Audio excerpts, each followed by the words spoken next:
ചരിത്രബോധമുള്ള നമ്മുടെ പല സഖാക്കൾക്കും അറിയാവുന്ന വസ്തുതയാണ്.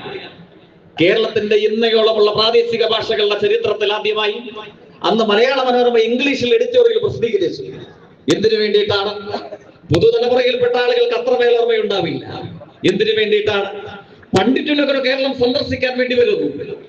നെഹ്റുവിന് മലയാളം വായിക്കാൻ അറിയില്ല. കേരളത്തിലെ ക്രമസമാധാന പരിപാലനം സമ്പൂർണ്ണമായി തകർന്നു എന്നും എന്ത് വില കൊടുത്തും ഒരു നിമിഷം പോലും വൈകാതെ EMS ഗവൺമെന്റിനെ പിരിച്ചുവിടാൻ നെഹ്റു തയ്യാറാകണമെന്നും അദ്ദേഹത്തിന്റെ ഭാഷയിൽ മനസ്സിലാക്കാൻ തങ്ങളുടെ പ്രാദേശിക ഭാഷ മാധ്യമത്തെ തന്നെ മനോരമ പണയം വെച്ചു. അന്നും ഇന്നും പിന്നീട് കേരളത്തിൽ എന്നല്ല ഇന്ത്യയിൽ ഒരു പത്രവും തങ്ങളുടെ പ്രാദേശിക ഭാഷ വിട്ട് മറ്റൊരു ഭാഷയിൽ എഡിറ്റോറിയൽ പ്രസിദ്ധീകരിച്ചതായില്ല. വിമോചന സമരാനന്തരം മനോരമ 10,000 രൂപ രൊക്കം പിരിച്ചു വായനക്കാരിൽ നിന്ന്. ഇന്നത്തെ തലമുറയ്ക്ക് ചിന്തിക്കാൻ സാധ്യമാണോ? ഒരു പത്രം 10,000 രൂപ വായനക്കാരിൽ നിന്ന് പിരിക്കുന്നു. എന്തിനു വേണ്ടിയിട്ടാണ്? അന്നത്തെ NSSന്റെ സെക്രട്ടറി അടങ്ങുന്ന വിമോചന സമര നേതൃത്വത്തിന്, സഭാ നേതൃത്വങ്ങളും NSSും ഒക്കെ കൈകോർത്ത ചങ്ങനാശ്ശേരിയിലെ നേതൃരൂപത്തിന് EMS ഗവൺമെന്റിനെ പിരിച്ചുവിടാൻ കാരണമായ സമരം നയിച്ചതിന്റെ നന്ദി സൂചകമായി അന്ന് മനോരമ വായനക്കാരിൽ നിന്നും 10,000 രൂപ പിരിച്ച് വിമോചന സമര നേതൃത്വത്തിന് കൈമാറി. ഞാൻ ഈ സന്ദർഭം ഇവിടെ വിശദീകരിക്കാൻ കാരണം, എന്നിട്ട് EMS പറയുന്നു 7 മുതൽ 17 വരെയായി പത്രമാധ്യമങ്ങൾ വളർന്നിട്ടും അതിൽ 4 പേർ ഇടതുപക്ഷ രാഷ്ട്രീയത്തിന്റെ സമരശരികളോട് ആഭിമുഖ്യമുള്ളവരായിരുന്നു. നമ്മുടെ നാട്ടിലെ പതിതപക്ഷത്തിന്റെ ജീവിത മുന്നേറ്റത്തെ പാകപ്പെടുത്താൻ, കേരളത്തെ ഇന്ന് കാണുന്ന പരിവർത്തനങ്ങളുടെ വിസ്മയകരമായ അനുഭവങ്ങളിലേക്ക് നയിക്കുവാൻ കേരളത്തിൽ കമ്മ്യൂണിസ്റ്റ് പാർട്ടി നേതൃത്വം നൽകുന്ന ഗവൺമെന്റ് ഉണ്ടാകണം. ആ സമീപനം ഉയർത്തിപ്പിടിച്ചവരായിരുന്നു. ഇതിന് 2024 എന്ത് ബന്ധം എന്നായിരിക്കും നമ്മൾ ചിന്തിക്കുക. എന്താണ് പ്രത്യേകത? അന്ന് 7 മുതൽ 17 വരെയുള്ള പത്രമാധ്യമങ്ങളിൽ 4 പേർ ശരിയായ രാഷ്ട്രീയ പക്ഷത്തോട് ആഭിമുഖ്യം പുലർത്തിയവരായിരുന്നു. പ്രതിലോമകരമായ സമരത്തെ തള്ളിപ്പറഞ്ഞവരായിരുന്നു.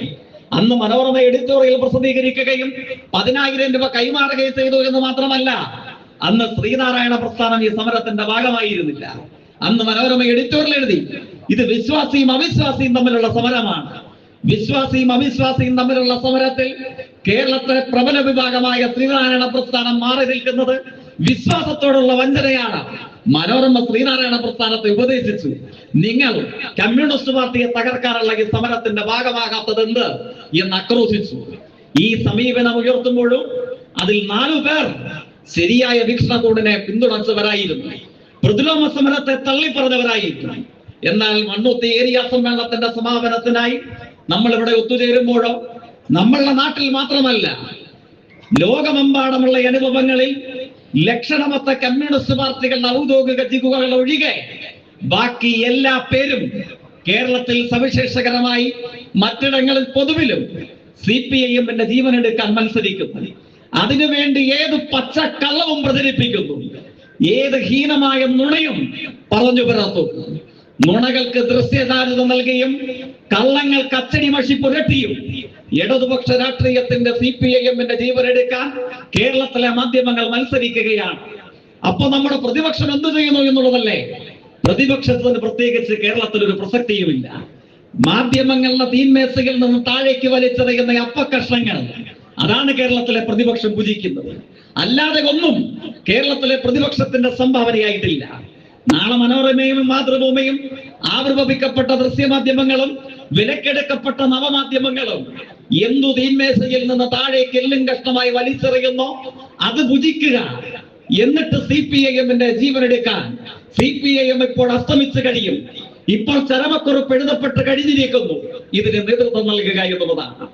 ഇവിടെ സംസാരിച്ചാരംഭിക്കവേ ആമുഖ പ്രഭാഷണം നടത്തവേ ശ്രീലങ്കയുടെ ഒരു അനുഭവം സന്ദർഭവശാൽ വിശദീകരിക്കുകയുണ്ടായി. ഇടതുപക്ഷത്തിന് ആയുസറ്റു CPIM ഉയർത്തിപ്പിടിക്കുന്ന ആശയധാരയ്ക്ക് കേരളത്തിലും ലോകത്തെവിടെയും പ്രസക്തിയില്ല എന്നാണ് ഈ കൂട്ടർ പറഞ്ഞു നിർത്താൻ വേണ്ടി ശ്രമിക്കുന്നത്.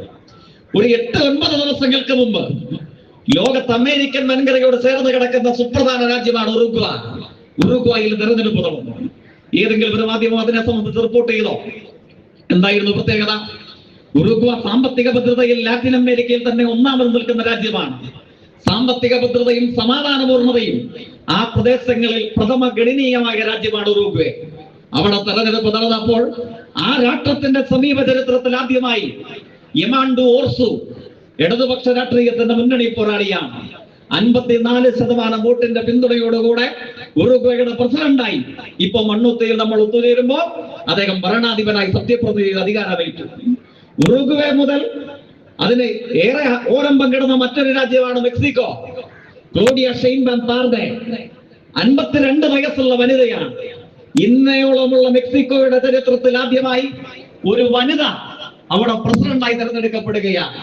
സംശയിക്കണ്ട, ഇടതുപക്ഷ രാഷ്ട്രീയത്തിന്റെ പിൻഗാമിയായ ക്ലോഡിയ ഷെയിൻബാം അവിടെ 70% ജനങ്ങളുടെ പിന്തുണയോടുകൂടി അധികാരം ഏറ്റെടുത്തത് തന്റെ മുൻഗാമിയായ ആൻഡ്രോ ലോപ്പസ് മദുറോ എന്ന മെക്സിക്കോയുടെ മുൻ പ്രസിഡന്റിന്റെ പേരിൽ ഇടതുപക്ഷത്തിന് വേണ്ടി വോട്ട് ചോദിച്ചത് കൊണ്ടാണ്.